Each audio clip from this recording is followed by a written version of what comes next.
Сайн байцгаана. Нөгөө шинэ мэдлэг ахлах сургуулийн 12 дугаар ангийн сурагч мэдлэгээр миний мэдлэгээр байна.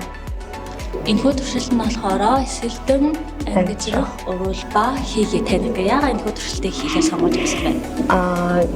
Яагаад энэ туршилтыг хийхээр сонирсон бэ гэхээр энэ яг ингээд номон дээр уншигдахаар ингээд илүү ойлгохдохгүй тэгээд ингээд амьдрал дээр илүү практис дээр үндэслээд ингээд сонирхолтой байдлаар турших гэж үзсэн. Энэ уралдаанд юу ойлгуулсан? Ямар шинэ зүйл сурсан бэ?